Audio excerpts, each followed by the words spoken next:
네, 안녕하세요. 이렇게 만나 뵙게 돼서 반갑습니다.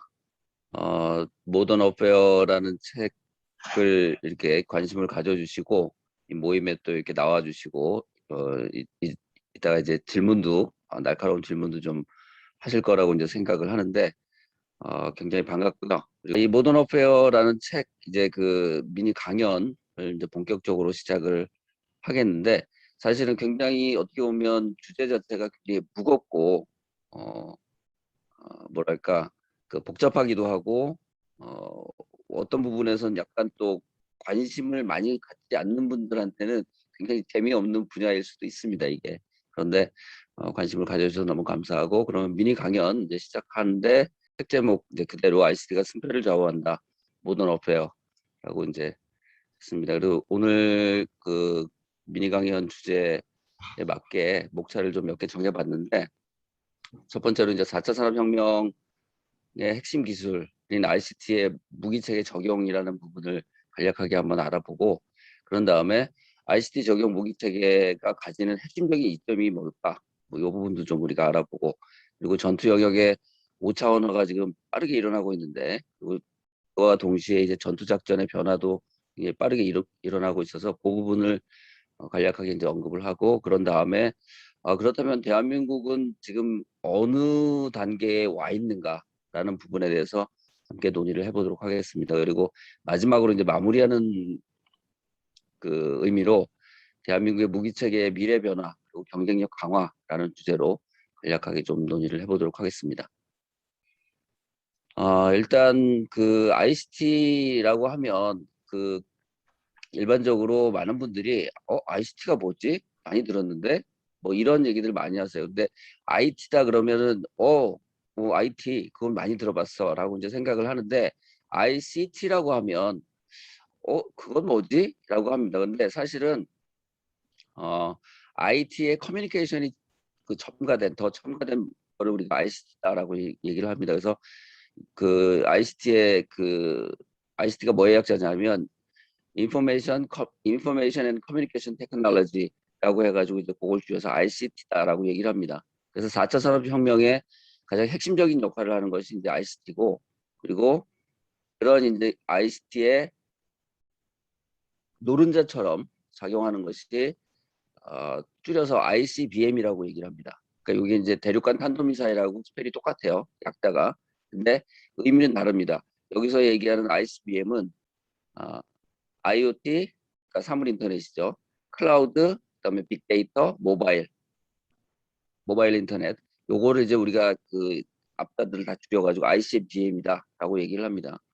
그리고 그 ICBM에다가 AI가 더 이제 플러스되고, 또 미래에는 좀 더 이제 지난 미래에는 그 양자 컴퓨팅, 퀀텀 컴퓨팅이라고 얘기하는 양자 컴퓨팅까지 이제 결합이 되면 정말 굉장히 막강한 효과를 나타낼 수 있는, 뭐 전 산업적인 어떤 측면에서도 마찬가지고 군사적인 측면에서도 굉장히 큰 변화가 예고되고 있다라고 우리가 생각할 수 있습니다.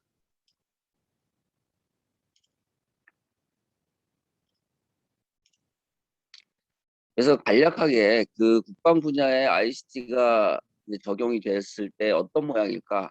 ICT 핵심 구조 한번 살펴보면, 음, 제일 중요한 것이 이제 맨 밑에, 여기 보시면 맨 밑에 이제 전기 시스템이 이제 맨 밑에 깔려 있는데, 어떤 종류의 하드웨어건 소프트웨어건 이것들이 구동되기 위해서는 기본적으로 양질의 전기 시스템의 공급이 필요합니다.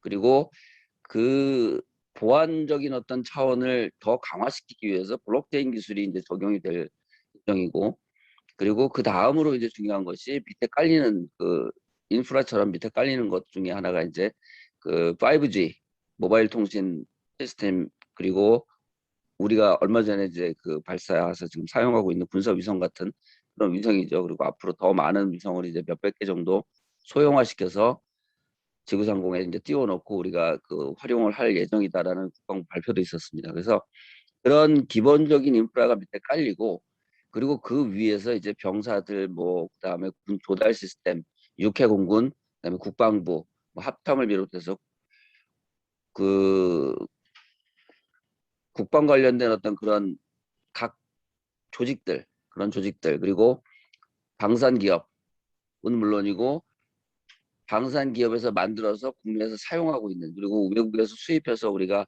사용하고 있는 여러 가지의 각종 무기들, 그런 무기들에 장착된 IoT 기반의 디바이스들이 실시간으로 정보를 전송을 합니다. 그거 우리가 이제 빅데이터다라고 얘기하는데, 사실은 이제 클라우드에 모여져 가지고 그런 데이터들이, 사실은 그런 데이터들은 빅데이터라고 이제 그러기보다는 그냥 데이터들인데, 그 데이터들이 각각의 섹터에서 만들어진 데이터들이 IoT 기반의 디바이스를 통해서 실시간으로 데이터들이 쭉 클라우드에 모여집니다. 그러면 그 클라우드 안에서 그 데이터들을 정제해서 빅데이터화해서 그것을 다음에 머신러닝이라는 그 도구를 통해서 AI에게 전달을 합니다. 그러면 AI가 그걸 학습을 하겠죠. 그리고 AI가 그 이후부터 계속 이제 그 시스템 상에서 들어오는 데이터들을 계속 받으면서 그거를 스스로 학습해서 더 효과적인 어떤 전략, 그 의사결정에 필요한 데이터를 만들어내기도 하고, 그리고 무기 체계를 실제로 움직이게 할 수 있는 어떤 그런 원격으로 움직이게 할 수 있는 어떤 그런 구조로도 발전이 가능합니다. 그래서 미래의 그 군 시스템과 전쟁의 메커니즘은 무인화와 네트워크화된 무기 체계 운용이 결정할 것이다라고 모두들 이제 예상을 하고 있습니다. 그래서 그런 부분과 동시에 군을 운영하는 국방 운영 시스템의 현대화에도 이런 기본적인 구조가 굉장히 큰 영향을 미칠 수 있다라고 할 수 있습니다. 그리고 실용화되기에는 아직 5년에서 약 10년 정도 남았다고들 많은 학자들이 얘기를 하는데,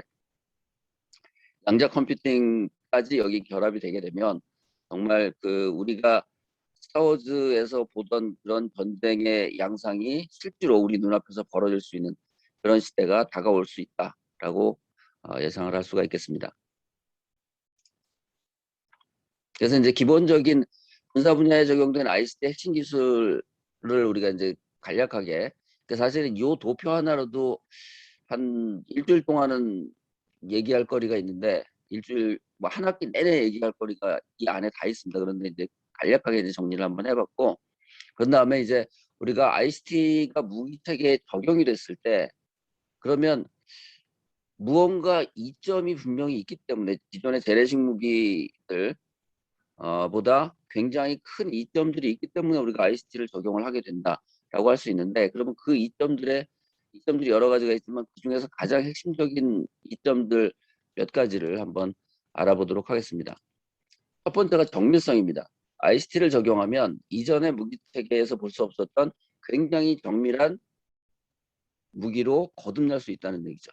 그러니까 무기에 눈을 달았다는 표현을 제가 이제 많이 하는데, ICT를 무기체계에 적용하면 무기에 눈이 달려 있는 것처럼 무기가 굉장히 효과적으로 타격 목표를 효과적으로 공략할 수가 있습니다. 그래서 무기하고 군사위성, 그러니까 IoT 디바이스 기반의 그런 시스템이 달려 있고 AI가 통제가 가능한 어떤 그런 디바이스를 무기체계에 전부 다 장착을 하게 되면 무기하고 군사위성하고 IoT가 일체화된 구조로 작전 수행이 가능합니다. 그럼 예전에는 사실은 가장 좋은 예가 토마호크 미사일이라고 들어보셨을 텐데, 토마호크 미사일 이전의 미사일들을 보면 발사를 하고 나면 그 다음에는 어떻게 컨트롤이 안 돼요. 그러니까 발사를 할 때 컴퓨터 시스템으로 타격 목표를 그 좌표를 찍어주면 내가 입력된 좌표에 따라서 날아는 가는데, 발사 이후에는 이 날아가는 미사일을 어떻게 컨트롤할 수가 없다는 얘기죠. 그런데 토마호크 미사일이 등장을 하면서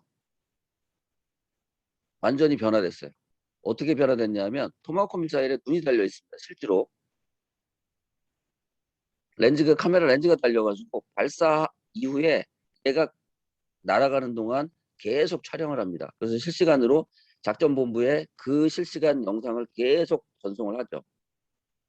그러면 그 작전, 그러니까 핵심 타겟 타겟까지 날아가는 동안 그 주변에 있는 모든 어떤 것들을 정보들을 딱 전달을 하고, 그러면 작전사령부에서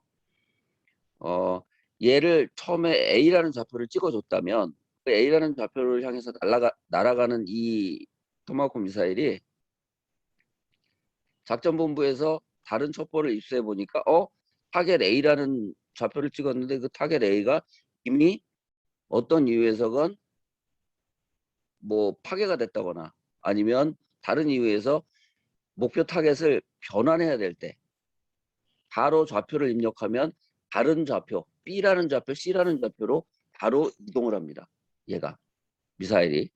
그리고 날아가서 타격을 하기 직전까지 촬영을 하고, 타격하기 직전에 교신을 하죠. 작전본부랑 교신을 하는데 뭘 교신을 하냐면 이 타겟이 정확하냐 컨펌 그 어떤 그런 연락을 합니다. 그러면 작전본부에서 이게 마지막으로 정확한 타겟이다라는 컨펌 메시지를 전달하면 그때서야 타격을 시작합니다.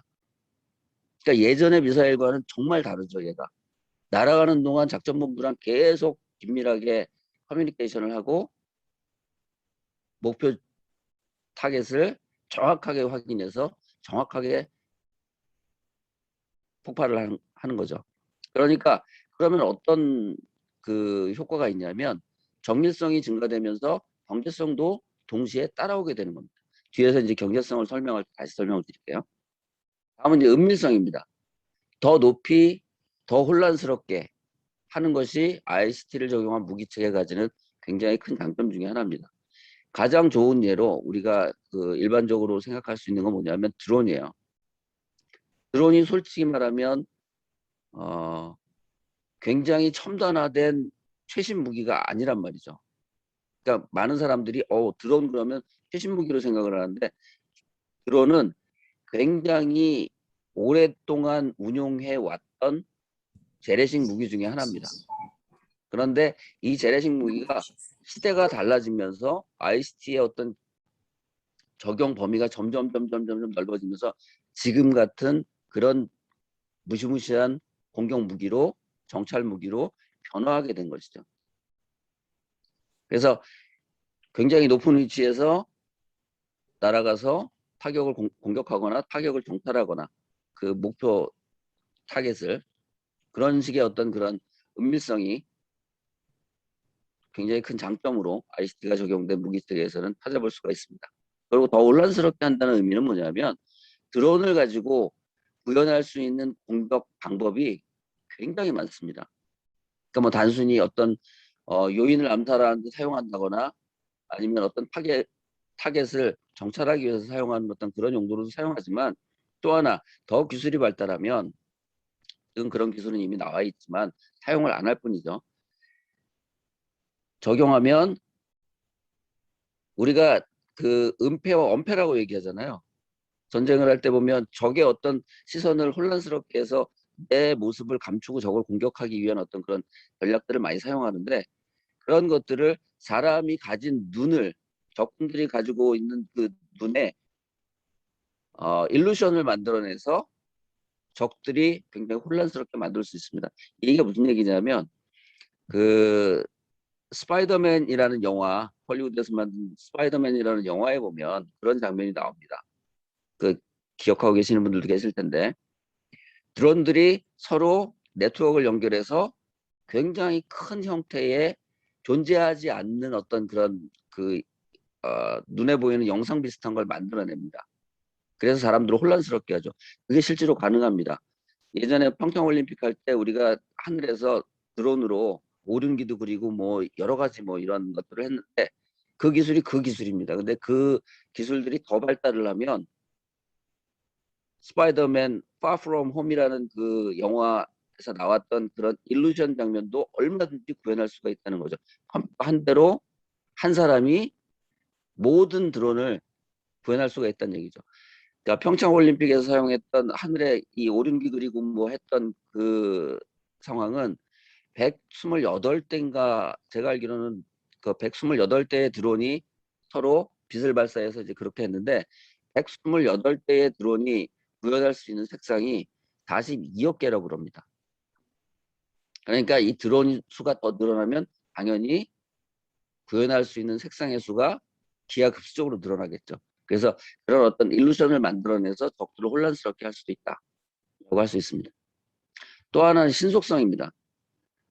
미국의 다파, 미국의 전 세계에 가장 그 영향력 있다는 군수업체 로키드 마틴의 웹사이트에 들어가 보면 속도가 곧 무기다, 속도가 곧 공격이다, 뭐 이런 슬로건이 나와 있습니다. 이게 무슨 얘기냐면 예전에 생각하지 못했던 굉장히 빠른 속도로 적을 타격함으로써 적의 방공망을 무력화시키는 어떤 그런 전략이 ICT를 적용하면 가능하다는 얘기죠. 그래서 지금 그런 어떤 초기 단계로 우리가 생각하는 것이 극초음속 글라이더, 극초음속 미사일 뭐 이런 것들. 그래서 지금 러시아, 중국, 뭐 미국 해가지고 인도까지 극초음속 무기의 개발이 굉장히 속도를 내고 있습니다. 우리나라도 마찬가지고요. 그리고 응용성입니다. 장점이 또 하나가 뭐냐면 응용성인데 재래식 무기와 신무기를 동시에 연동시켜서 사용할 수 있도록 만들어주는 게 이 ICT다라고 할 수 있습니다. 그러니까 재래식 무기를 약간만 변환시키면 ICT를 적용해서 약간만 변환시키면 새로 나온 무기와 혼합해서 작전을 수행할 수 있다는 얘기입니다. 또 하나는 융합성입니다. 육해공, 우주, 사이버까지 여기서 사용하는 이 각각의 공간, 전쟁 공간에서 사용하는 무기들을 하나로 결합해서 조인트 포스라고 얘기하는데 미국 친구들 같은 경우는 이걸 조인트 포스라고 얘기하는데 이제는 육해공, 우주, 사이버까지 연동되는 이 5차원 영역의 전쟁 공간에서 사용되는 무기들이 어떻게 보면 따로따로 구별돼서 각각의 영역에서만 사용되는 것이 아니고 하나의 통합된 형태의 무기 체계로 언제 어디서든 사용될 수 있다는 얘기입니다. 그래서 ICT를 적용하면 이런 융합성이 굉장히 효율적으로 운영될 수 있습니다. 다음에 이제 경제성입니다. 아까 처음에 제가 정밀성을 얘기하면서 무기에 눈을 달면 경제성도 따라온다라고 말씀을 드렸는데 경제성이 무슨 얘기냐면 ICT를 적용한 무기 체계를 사용하게 되면 전쟁 수행하는 데 들어가는 비용을 획기적으로 줄일 수 있습니다. 이거는 이미 90년대 말 그다음에 90년대 중반부터 시작해가지고 미국이 계속 지금 ICT를 무기 체계에 적용하기 시작하면서 걸프전부터 시작해서 지금 현재까지 이어오는 그 전쟁들까지 계속 순차적으로 무기 체계에 ICT를 적용하면서 이게 어느 정도의 효용성을 가지고 있구나, 어느 정도의 경제성을 가지고 있구나라는 거를 계속 시험을 하고 있습니다. 그런데 실제로 해보니까 ICT를 적용한 무기 체계를 실제 전쟁에 사용해 보니까 예전에 전쟁에 재래식 무기를 사용했을 때보다 비용 절감 효과가 엄청나다는 거죠. 왜일까요? 이유는 정밀성, 은밀성, 신속성, 응용성, 융합성 이런 것들에 있습니다. 그러니까 예전에는 미국 DoD 미국 국방부 같은 경우 보면 특정한 무기 체계를 개발함에 있어서 무기를 개발하는 데 들어가는 비용은 크게 신경 쓰지 마. 적을 압도할 수 있는 강력한 무기면 우리는 무조건 좋아. 라고 얘기했어요. 그런데 지금 시대가 바뀌었습니다. 미국도 이제는 무기를 만들면 있어서 야 이게 얼마나 경제성이 있어? 라는 질문을 가장 먼저 던집니다. 이왕이면 엄청난 파괴력을 가지고 있으면서도 비용이 저렴한 그런 무기 체계를 미국도 선호하게 됐다는 거죠. 이건 어떨 수가 없습니다. 전쟁을 수행함에 있어서 전쟁 비용이 무지막지하게 들어가기 때문에 그 전쟁 비용을 이제까지 90년대 중반부터 시작해서 지금까지 전쟁을 여러 차례 미국이 수행하면서 전장에서 실제로 뽑은 데이터를 보니까 ICT를 적용한 무기 체계를 전쟁에 활용했을 때 예전에 재래식 무기를 사용했을 때보다 굉장히 저렴한 비용으로 전쟁을 수행할 수가 있더라. 그리고 정밀성이 증가됨으로 인해서 예전처럼 융단식 폭격을 하지 않아도 융단식 폭격을 한다는 얘기는 그 비싼 폭탄들을 그냥 눈도 안 달린 폭탄들을 얘가 어디로 떨어지는 줄 모르고 그냥 한꺼번에 쏟아붓는 어떤 그런 형태였단 말이죠. 뭐 예전에 뭐 그 2차 대전, 1차 대전, 6.25전, 베트남전 뭐 이런 전쟁에서도 보면 그냥 일단 쏟아붓고 보자라는 어떤 그런 게 많았어요. 그런데 ICT를 적용한 무기 체계로 전환이 되면서 정밀성이 극도로 올라가다 보니까 그렇게 쏟아부을 필요가 없다는 거죠. 정해진 타겟을 굉장히 세밀하게 핀셋처럼 딱딱딱딱 집어서 타격을 할 수가 있게 됐다는 얘기입니다. 그래서 경제성이 굉장히 많이 올라갔다. 그래서 ICT를 적용한 무기체계의 핵심 이점은 정밀성, 은밀성, 신속성, 응용성, 융합성, 경제성 이런 것들이 가장 중요한 요소로 자리하고 있다고 할 수가 있습니다. 다음은 이제 전투 영역이 아까도 말씀드린 대로 전투 영역이 5차원화 됐다고 말씀을 드렸습니다. 예전에는 육지, 바다, 하늘, 육해 공군이죠. 그래서 우리가 기본적으로 알고 있는 게 육군, 해군, 공군 뭐 이렇게 이제 군 편대가 나눠져 있습니다. 그런데 시대가 변하다 보니까 이제 예전에 3차원화 돼 있던 전투 영역이 5차원화 돼 버렸어요. 그러니까 이전에 세계 그 육지, 바다, 하늘이라는 전투 영역에 플러스 우주와 사이버까지 전투 영역이 확장이 됐습니다. 그러다 보니까 무기 체계도 그에 따라서 굉장히 달라지고 있죠. 또 하나 변화된 게 뭐냐면 전투 작전이 그 변화되고 있습니다. 첫 번째가 이제 전쟁 윤리에 관련된 그 사람들의 사고의 변화인데 예전에 전쟁 뭐 1차, 2차 대전, 그다음에 6.25전, 그다음에 베트남전 뭐 이런 전투 뭐 90년대 중반까지 있었던 어떤 그런 걸프전이나 뭐 이런 그런 전투까지만 하더라도 전쟁 윤리라는 개념이 별로 없었어요. 솔직히 말하면 전쟁을 한다는 건 내가 적을 완전히 제압해서 내가 승리하는 거 그게 목적이지.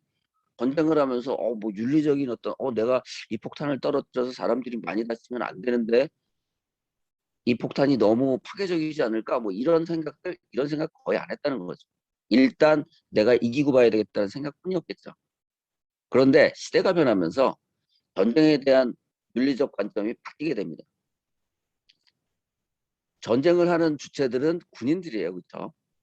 근데 거기서 전쟁을 함으로써 피해를 가장 많이 보는 건 누구였을까요? 바로 민간인들입니다. 그러다 보니까 민간인들의 피해가 문제시화되고 그러다 보니까 그게 시대가 바뀌면서 민간인이 피해를 보는 건 이건 아니다. 아무리 전쟁이지만. 그래서 전쟁 윤리가 변화했는데 뭐 어떻게 변했냐. 민간의 피해는 최소화하면서 공격은 극대화하는 쪽으로 변했습니다. 또 하나가 전투작전 변화가 또 하나가 뭐냐면 인간 개입을 최소화하는 거예요. 아군의 피해는 최소화하고 적군의 피해는 극대화하자는 거죠. 그러기 위해서는 ICT를 적용한 정밀한 무기 체계가 필요하다는 겁니다.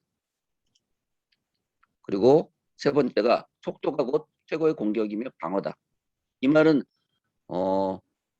어떻게 보면 지금 ICT를 적용한 무기 체계를 얘기할 때 할 수 있는 얘기인과 동시에 전쟁 이제까지 그 인간이 지구에 살기 시작하면서 벌였던 수도 없이 많은 전쟁들, 그러니까 뭐 예전에 돌도끼를 갖고 싸웠을 때도 마찬가지였을 거고 지금과 별반 그 목적은 다르지 않았을 거라는 얘기.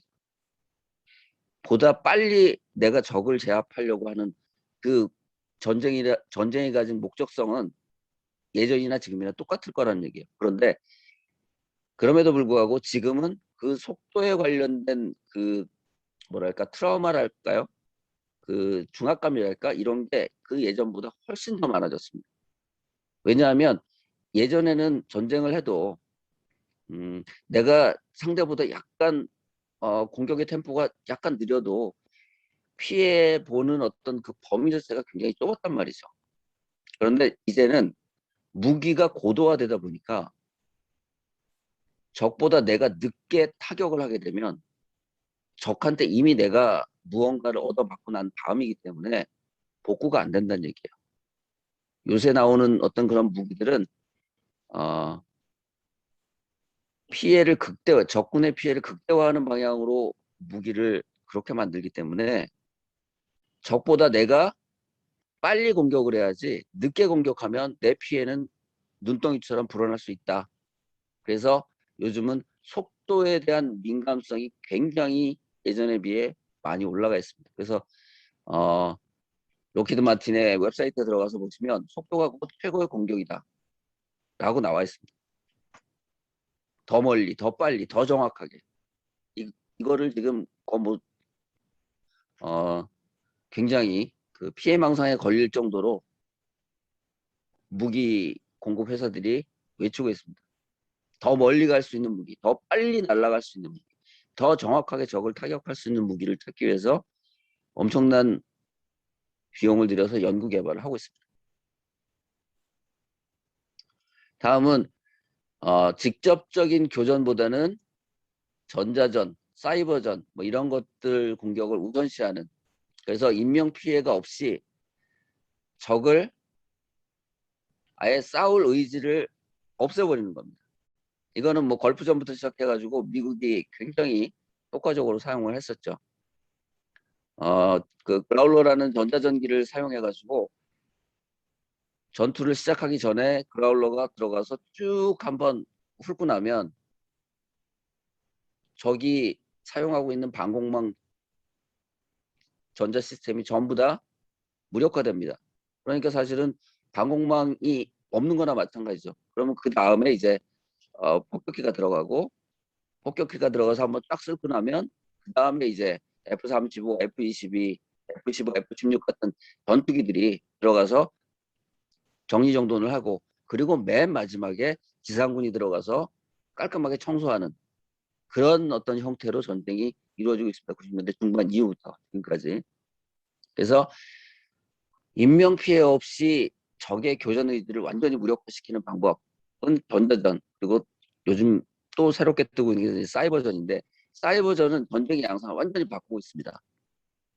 그러니까 지금 우리가 사이버전을 굉장히 효과적으로 하고 있는지 안 하고 있는지는 뭐 어디서도 발표를 안 하기 때문에, 국방부 합참을 비롯해서 청와대에서도 아무런 언급을 하고 있지 않기 때문에 우리의 사이버전 능력이 어디까지인지 그거는 잘 파악이 안 되고 있어요. 그리고 주로 이제 민주적인 자유시장 경제를 채택하고 민주적인 정치 시스템을 가진 국가들은 사이버전 전력 측면에서 전 세계 랭킹을 매기는 그 미국 그 연구소가 있는데 거기에 그렇게 많이 올라와 있지 않습니다. 왜냐하면 그렇게 대놓고 사이버전을 수행할 수가 없기 때문에 그렇죠. 근데 지금 전 세계에서 가장 사이버전을 효과적으로 잘 사용하고 있는 나라, 러시아, 중국, 북한, 이란, 뭐 이런 나라들입니다. 이 나라들의 공통점 뭘까요? 민주적이지 않고 시장 경제는 그, 그 나라의 어떤 경제 시스템은 시장 경제가 아니에요. 그러다 보니까 국가가 일원화된 체계로 사이버전을 옆에서 계속 서포트를 합니다. 특히 북한 같은 경우 더더욱 그렇습니다. 그러니까 희한한 건 뭐냐면, 사이버전 간단히 말씀드리면, 사이버전은 95년 중반에 미국의 다파, 예전에는 알파였는데 알파에서 내부에서 사용하던 무기 개발과 관련된 연구를 서로 교환하기 위해서 네트워크로 만들었던 알파넷이라는 네트워크가 있습니다. 근데 그 알파넷을 민간에 이양을 하고 민간에서 사용할 수 있는 어떤 그런 상황이 되고, 90년 중반 전 세계 최초의 어떤 웹 브라우저라는 게 이제 세상에 등장을 하면서 인터넷이 굉장히 빠른 속도로 확산이 됩니다. 그게 그 1995년, 6년 이때예요.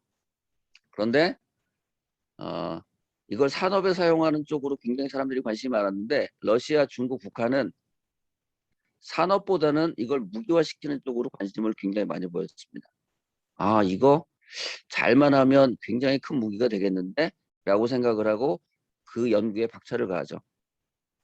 그랬더니 결과적으로 어떤 결과가 생기냐면, 정말 돈 별로 안 들이고 전쟁을 수행할 수 있는, 돈을 거의 안 들이고 전쟁을 수행할 수 있고 벽을 무력화시킬 수 있는 그런 가공할 무기가 만들어졌다는 거예요. 그래서 북한이 지금 이 부분에서 굉장히 큰 뭐랄까 능력을 보여주고 있습니다.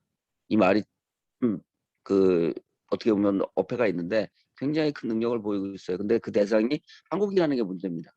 그 공격 대상이. 물론 북한이 미국도 공격하고 뭐 영국도 공격하고 그렇게 하지만 그 공격의 대상은 뭐 일개 기업, 그러니까 미국 같은 경우에는 무슨 소니 픽처스 같은 경우 북한이 굉장히 아주 사이버전 능력을 최대한 발휘해서 최대한은 아닌 것 같고 어느 정도 발휘해서 완전히 무력화시키고 공포에 떨게 만들었습니다. 영국 BBC도 마찬가지고. 그런데 그런 사기업을 공격을 했죠. 그러면서 간을 봤어요. 아, 미국이 어떻게 나오나. 그랬더니 미국 정부가 사기업이 공격받은 거에 대해서는 특별한 대응을 하지 않는다는 걸 알았어요. 그래서 아, 이게 밥이구나 라고 생각을 하고 지속적으로 그런 공격을 하고 있습니다. 그런데 한국 같은 경우는 어떨까요? 청와대를 비롯해서 지금 북한의 사이버전 전력에게 그 해킹을 당하지 않은, 정보를 뺏기지 않은 기관이 없을 정도로, 그리고 당하고도 내가 당했는지 모르는 어떤 그런 상황이 매일매일 전개되고 있습니다. 그래서 우리가 흔히 알기로는 한국과 북한의 비대칭 전력은 핵이다라고 생각을 많이들 하시는데, 핵 같은 경우에는 정치적인 고려 수단이지 실제로 사용할 수 있는 어떤 그런 그 가능성은 굉장히 어떻게 보면 점점 좁아지고 있어요. 세가 변하면서. 그런데 사이버전은 그렇지 않다는 거죠. 언제 어디서든 사용할 수 있고 뒤끝도 없고 원점 타격도 불가능하고 뭐 이런 어떤 장점을 가지고 있습니다. 뭐 사이버전의 장점은 수도 없이 나열할 수 있지만 그 부분은 제 블로그에 들어오셔가지고 한번 쭉 보시면 좋을 것 같습니다. 사이버전 관련돼서 정보를 많이 올려놨으니까. 그래서 사람들이 흔히 생각할 때 한국과 북한의 비대칭 전력은 핵이다. 핵만 비대칭 전력이라고 생각을 하시는데 사실은 그거보다 더 무서운 게, 더 무서운 비대칭 전력이 사이버전 능력입니다. 북한은 지금 전 세계에서 가장 뛰어나다라고 할 수 있는 블랙 해커들, 얘네들 수준이 한 7천 명 정도. 그러니까 미국 그 뉴욕타임스의 어떤 조사로 밝혀진 내용을 보면 현재 2000년, 2019년, 2000년 초반, 2020년 초반 요때 수준으로 전 세계에서 가장 내노라 하는 수준에 올라가 있는 블랙 해커만 7천 명 이상 보유하고 있는 걸로. 뭐 러시아나 뭐 중국은 더 훨씬 많지만 그렇습니다. 그런데 우리는 그걸 방어하거나 공격할 수 있는 그런 해커의 수준들이 굉장히 아직은 미미한 수준이다. 그래서 북한과 한국의 사이버전 능력은 정말 굉장히 큰 차이를 보이고 있습니다. 그래서 사실은 이 부분에 우리가 사이버전 능력을 우리가 강화시키는 부분에 굉장히 큰 노력을 기울여야 된다라고 할 수 있습니다. 사이버전에서 얘기할 때 뭐 해킹도 얘기하고 무슨 뭐 여러 가지 얘기하는데 가장 무서운 건 바로 이겁니다. 파이어세일 공격이라고, 이게 물리적인 전쟁으로 따지면 전면전에 해당합니다. 사이버전에서의 파이어세일 공격이라고 얘기하는 거는 전면전을 얘기합니다. 그래서 1단계에서는 한 국가의 교통 네트워크 시스템을 마비시킵니다. 혼란을 야기하죠. 그다음 2단계에서는 금융과 통신 네트워크를 마비시킵니다. 그리고 3단계에서는 국가 기반 시설인 에너지 네트워크, 뭐 가스, 수도, 전기, 원자력 같은 그런 그 에너지 네트워크를 완전히 무력화시킵니다. 그러면 어떻게 될까요? 그렇게 되면 어, 조금 과장을 붙여서 구석기 시대로 돌아가 버립니다. 전에 이제 제가 다른 데 가서 막 얘기할 때 그거를 60년대나 70년대, 우리나라의 60년대나 70년대로 그때 상황으로 완전히 돌아갈 수 있다. 이런 공격을 받게 되면 라고 얘기하는데 사실입니다. 특히나 사이버전에서 가장 불리한 나라는 어딜까요? 네트워크로, 첨단 네트워크로 다 묶여 있는 나라. 특히 우리나라 같은 나라, 미국 같은 나라, 영국 같은 나라, 이런 나라들이 가장 취약합니다. 사이버전에. 공격할 수 있는 포인트가 너무 많아요. 너무 많고 방어자 입장에서는 방어할 수 있는 어떤 그런 여력이 없습니다. 그러다 보니까 북한이 한국을 이런 식으로 계속 그 사이버전을 초기 단계 수준의 어떤 사이버전 공격부터 시작해서 중급 단계까지 계속 이런 식으로 시도를 하는 이유는 한국이 그만큼 북한보다 네트워크가 잘 발달돼 있기 때문에 그렇습니다. 북한은 반대로 우리가 공격하기가 굉장히 어려워요. 사이버전 능력으로 공격하기가. 그러니까요. 북한은 네트워크가 별로 없습니다. 북한 전역 다 통틀어도 뉴욕의 한 블록에 깔려있는 IP 주소만 큼밖에 없어요. IP 주소가. 그 정도로 네트워크 시스템이 열악합니다. 그러다 보니까 공격을 할 수가 없어요. 우리가. 이런 어떤 그런 비대칭성도 가지고 있습니다. 그래서 전투작전 변화의 핵심 몇 가지인지 알아봤습니다. 그렇다면 우리나라는 지금 그 어느 수준에 와 있을까요? 현대전을 얘기할 때 현대전의 군사력은 일반적으로 기술력, 그다음에 경제력, 그리고 경험 이 세 가지가 정말 잘 복합적으로 작용했을 때 군사력을 최대치로 끌어올릴 수 있다라고 얘기합니다. 그런데 우리나라는 지금 어떨까요? 국가 경제력 세계 뭐 9위, 10위, 9위로 갔다가 10위로 왔다가 막 지금 그러고 있습니다. 어쨌든 전 세계에서 경제력 세계 10위 안에 들고 있습니다. 군사력은 세계 6위입니다. 물론 여기에도 함정이 있는데 군사력 세계 6위라는 수치는 사실 핵무기를 제외한 대량 살상 무기를 제외한 어떤 그런 부분 재래식 무기들을 기준으로 군사력 그 군의 어떤 그 군인들의 숫자 그다음에 무기 이런 것들을 가지고 평가를 하기 때문에 사실은 군사력 세계 6위라는 어떤 그런 거는 어떻게 보면 약간 맹점이 좀 존재합니다. 그럼에도 불구하고 공식적으로는 우리 대한민국이 군사력 세계 6위다라고 자부심을 가져도 되는 상황이죠. 그리고 국방비 지출은 세계 8위. 제가 얼마 전에 봤을 땐 8위였는데 8위에서 9위를 왔다 갔다 합니다. 그러니까 경제력이 9위에서 10위 왔다 갔다 하는 것처럼 국방비 지출 세계 9위입니다. 그다음에 방위산업 측면에서 보면 지금 세계 100대 방위산업 기업에 한국 기업이 뭐 최소 4개 들어가 있고 굉장히 이제 선전을 하고 있는데 아직까지는 미국의 그 방산업체들 록히드 마틴을 비롯한 보잉, 레이시언 뭐 이런 그 미국의 기업들이 전 세계를 이제 주름 잡고 있죠. 근데 앞으로 우리가 어떤 마인드셋을 가지고 어떤 무기 체계를 우리가 개발을 하느냐에 따라서 그 순위는 얼마든지 바뀔 수 있다라고 저는 강력하게 믿고 있는 사람 중에 하나입니다.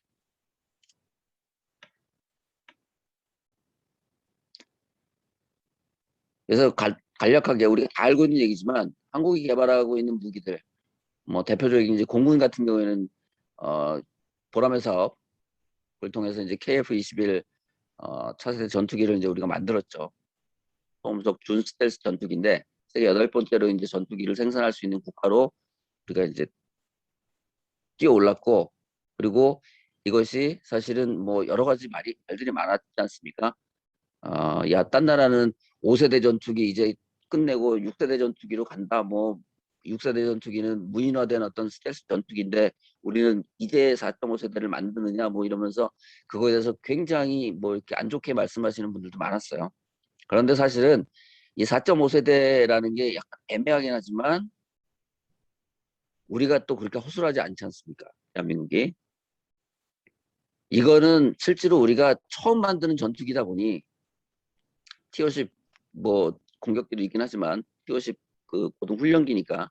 근데 완전한 전투기 형태로 만들어진 전투기는 이게 텀이기 때문에 처음은 이렇게 하지만 사실은 이 후속 모델로 나오는 것들은 굉장히 다른 나라보다 빠르게 전투기 개발이 순조롭게 이루어질 거다 저는 그렇게 믿고 있습니다. 해군 같은 경우에는 KDX 사업, 한국형 전투 구축함 사업이죠. 그다음에 도산 안창호급 잠수함, 뭐 안무함을 비롯해서 이제 여러 가지로 3,600톤급 잠수함을 만들었어요. 그리고 거기에 달려 물론 이제 그거를 우리가 핵추진 잠수함으로 만들었으면 정말 좋았을 텐데 그렇지 못하고 거기 디젤 엔진 뭐 완전 이제 그 리모델링된 디젤 엔진을 달긴 했지만 어쨌건 디젤 엔진을 달고 나왔습니다. 그리고 이전에 우리가 수입했던 잠수함들과는 다르게 이거는 순수하게 우리 기술로 만들어진 잠수함이고, 그리고 이 잠수함들이 가진 특징은 잠수함의 등에 잠수함이 이렇게 있으면 잠수함 등에 네모 칸들이 쭉 여러 개 달려 있습니다. 네모 칸들이 뭐냐면 SLBM을 발사할 수 있는 그 수직형 발사함인데, 그것이 달려 있다는 얘기는 대륙간 탄도미사일, 그 잠수함 발사 탄도미사일인 SLBM을 장착하고 다닐 수 있다는, 발사할 수 있다는 어떤 의미입니다. 그리고 이게 이제 이 잠수함들이 미국과의 협의와 여러 가지를 통해서 앞으로 핵추진 잠수함으로 발전할 가능성도 충분히 우리가 예상할 수 있고, 그다음에 특히나 이제 SLBM 발사 시험이 얼마 전에 성공을 했는데, 세계에서 7번째다, 8번째다 뭐 이런 말들이 많아요. 뭐 북한이 먼저 SLBM 발사를 했기 때문에 우리는 8번째다라고 얘기하는데, 실제로 걔들은 뭐 그게 성공을 했는지 안 했는지 모르기 때문에 공식적 전 세계 랭킹으로 따져보면 뭐 랭킹이 별 의미는 없긴 하지만 따져보면 우리가 세계에서 7번째로 SLBM을 발사를 성공한 나라. 근데 문제는 또 여기서 또 여러 가지 말들이 많이 나온다는 얘기죠. SLBM이 안고 없는 찐빵이다라고 얘기하는 분들이 많아요. SLBM에는 다른 6개의 나라들, 미국, 러시아, 중국, 뭐 프랑스, 독일 뭐 이런 나라들이 운용하는 잠수함에서 발사하는 탄도미사일 SLBM에는 다 핵탄두가 달려 있습니다. 그런데 우리 거는 핵탄두가 아니에요. 그러다 보니까 이거는 안고 없는 찐빵이다라고 얘기하시는 분들도 있어요. 그런데 이거는 얼마든지 극복할 수 있는 그런 상황입니다. 그러니까 너무 섣부르게 막 이렇게 그 안고 없는 찐빵이라고 말씀하시지 말고, 이 SLBM을 발사할 수 있는, 발사가 성공했다는 어떤 그런 것에 초점을 맞춰서 우리도 얼마든지 이제 무언가를 할 수 있다, 자신감을 가져야 된다고 생각을 합니다. SLBM 미사일의 탄두에 핵을 달고 안 달고는 우리가 마음만 먹으면 얼마든지 할 수 있다고 저는 생각을 합니다. 그리고 또 하나가 이제 해군에서 지금 추진하고 있는 한국형 항모가 될지 경항모가 될지 뭐 그건 잘 모르지만, 이제 우리도 이런 종류의 얘기들을 할 수 있는 나라, 이걸 만들어낼 수 있는 나라라는 부분에 우리가 초점을 맞춰야 된다고 생각을 합니다. 다음은 이제 육군은 이제 기갑 전력으로 보면 K1, A1 전차, 뭐 K9 자주포 뭐 이런 것들이 지금 해외에서 굉장히 큰 반향을 일으키고 있습니다. 여러분들 다 아시는 것처럼 그만큼 기술력이 우수하게 올라갔다는 얘기고, 거기에 ICT가 적용이 돼서 더욱 발전을 하고 있다는 그런 얘기입니다. 그리고 미사일 같은 경우에는 현무 시리즈 1부터 3까지 뭐 이거는 더 언급을 안 하겠고, 현무 4 같은 경우에 신형 탄도미사일 A, B, C형이 있는데, 여러 가지 각각의 어떤 그 형들마다 현무 4A, 4B, 4C 뭐 한간에는 뭐 이렇게 4가지 형태가 있다는 얘기도 있고 한데, 그러니까 지금 나와 있는 상태로 봤을 때는 현무 4 같은 경우에 굉장히 큰 반향을 일으키고 있다. 그리고 미국과의 미사일 협정이 폐기되면서 우리는 호랑이 등에 날개를 달고 있는 격이 됐다고 저는 생각을 합니다. 그러니까 미사일 협정이 유지되고 있는 상황에서도 우리는 계속 미사일 기술을 발전을 시켰고, 미사일 협정이 폐기되는 그 순간 우리는 거기다가 더 무언가를 얹을 수 있는 그런 엄청난 기술력을 가지고 있는 나라다. 아까 말씀드린 대로 군사력은 기술력과 경제력, 그다음에 경험이 한 박자로 뭉쳤을 때 가장 큰 힘을 발휘한다라고 말씀드렸는데, 우리는 이미 그것들을 다 가지고 있는 나라다라고 할 수 있습니다. 그렇다면 이제 대한민국 무기체계의 미래 변화는 어떻게 변할 것인가? 이 부분에 대해서 이제 그 얘기를 할 때 저는 늘 가슴이 좀 설레는데, 제가 여기저기 이제 가서 뭐 강연도 하고 강의도 하고 뭐 특강도 하고 뭐 이러면서 그 뭐 ADD 국방연구원을 비롯해서 국방 관련된 어떤 그런 그 기관들에 가서 이제 강연할 때도 제가 물어요. 4차 산업혁명의 기술이 지금 우리 눈앞에 와 있고, 그 핵심인 ICT가 무기체계에 적용이 되는 게 세계적인 트렌드인데, 그렇다면 전 세계에서 유일하게 그 4차 산업혁명의 핵심인 ICT를 구성하는 기본 인프라를 모두 가지고 있는 나라가 딱 한 나라 있다. 모두 제대로 운영되고 있는 나라 딱 한 나라 있다. 그 나라가 어딘지 아시느냐 물으면 많은 분들이 100명 물으면 99.9명은 뭐라고 대답하시냐면 어딜 것 어딜 것 같으세요? 지금 여기 들어와 계시는 분들. 미국이다라고 얘기하는 분들, 독일이다라고 얘기하는 분들 많아요. 왜냐하면 기술이라는 단어 때문에 바이어스가 먹어가지고 독일이 기술력은 좋지.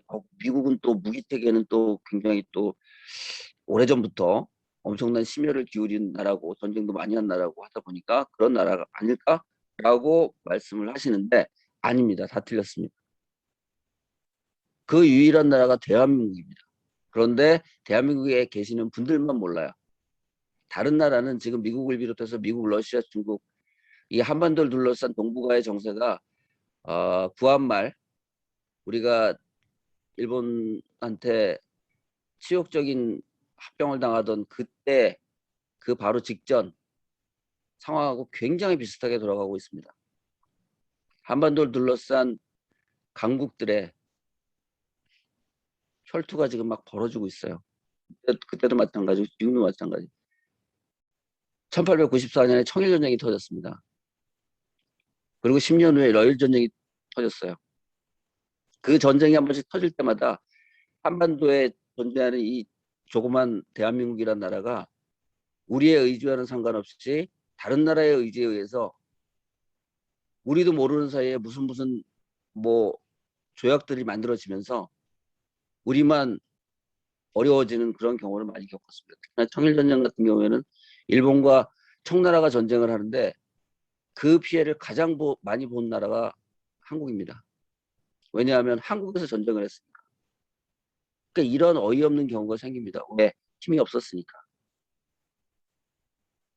그리고 우리는 지금 국내에 있는 분들이 제가 이렇게 말씀드리면 우리나라가 무슨 그런 능력이 있어. 없어. 미국이나 독일이 더 이거지. 라고 얘기를 해요. 왜 그런 패배의식을 갖는지 잘 모르겠어요. 우리는 지금 1894년도 아니고 2021년을 살아가고 있습니다. 그때와 지금은 완전히 달라요. 대한민국이라는 나라가. 그때는 힘이 너무 없었던 나라지만 지금은 힘이 굉장히 많은 나라입니다. 그런데 스스로가 안 믿어요. 스스로가 패배의식을 갖고 있어요. 우리가 뭐 그 정도 되겠어? 우리 그 정도 됩니다. 다른 나라들 지금 동북아의 맹주라고 얘기하는 뭐 러시아, 중국, 일본 이런 여러 나라들 정보기관들이 한국의 무기체계에 관련된 정보를 엄청나게 수집하고 있습니다. 왜일까요? 그리고 한국의 ICT 기술의 발전 정도를 엄청나게 그 정보를 취합하고 있어요. 왜일까요? 무섭기 때문에 그런 거죠. 저 나라가 땅덩어리는 정말 작은데 엄청난 저력을 가진 나라구나. 저 나라가 지금 엄청난 발전을 하고 있는데 우리가 조금만 방심하면 완전히 우리 참법되겠는데 이런 생각을 하기 때문에 그런 정보들을 취합합니다. 그리고 나오는 보고서들을 보면 한국을 굉장히 경계하고 있어요. 그런데 내부에 있는 우리는 우리 스스로를 비하하고 있죠. 그 정신을 없애야 된다는 얘기입니다. 지금 ICT를 떠받치는 기본 인프라를 모두 제대로 작동시키면서 전 세계 1위, 전 세계 순위권을 장식하고 있는 그런 나라 유일하게 대한민국밖에 없습니다. 반도체, 통신, 조선, 자동차, 그리고 기타 ICT 관련된 하드웨어, 소프트웨어 이런 부분에서 엄청난 저력을 가지고 있습니다. 대한민국. 그래서 우리는 충분히 자긍심을 가지고 자부심을 가지고 어깨를 당당히 펴도 되는 그런 나라다라고 할 수 있습니다.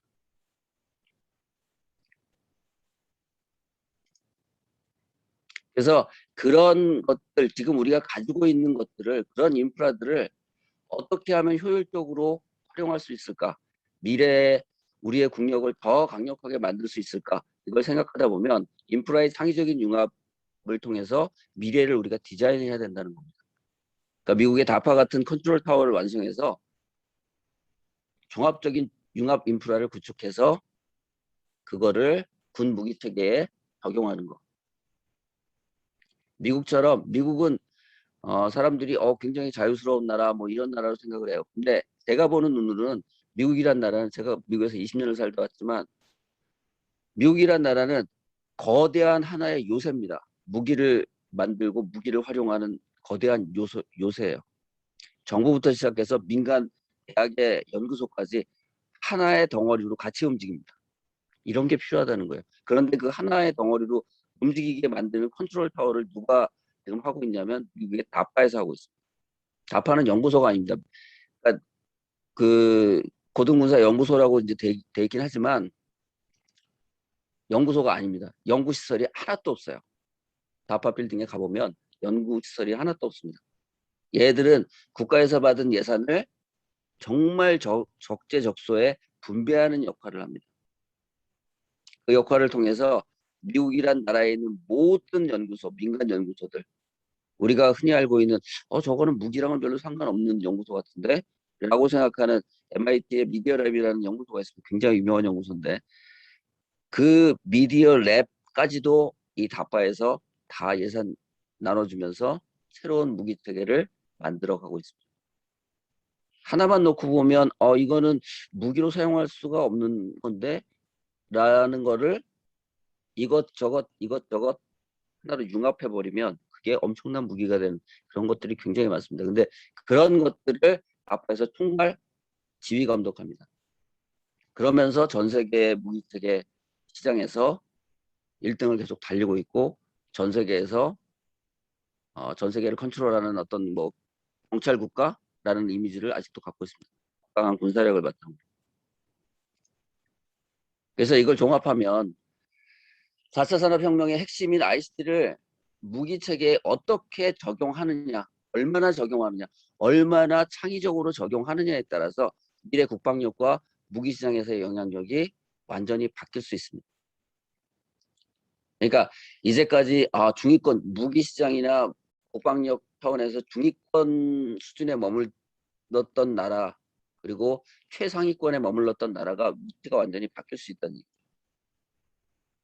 그 기회를 우리가 지금 눈앞에 목도하고 있습니다. 왜?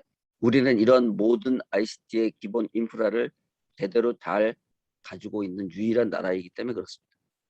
우리가 어떤 아이디어를 가지고 어떻게 이거를 무기체계에 적용하느냐에 따라 대한민국의 국방력은 앞으로 전 세계에서 최고점을 찍을 수 있는, 전 세계에서 가장 강력한 나라가 될 수 있는 그런 가능성을 가지고 있다라고 저는 생각을 합니다. 그래서 요 마지막 멘트를 끝으로 미니 강연을 마무리하도록 하겠습니다. 감사합니다.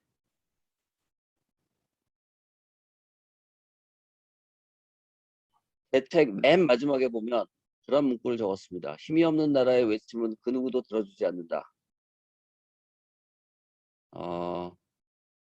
제가 이 멘트를 왜 썼냐 하면 앞에서도 계속 말씀드렸던 것처럼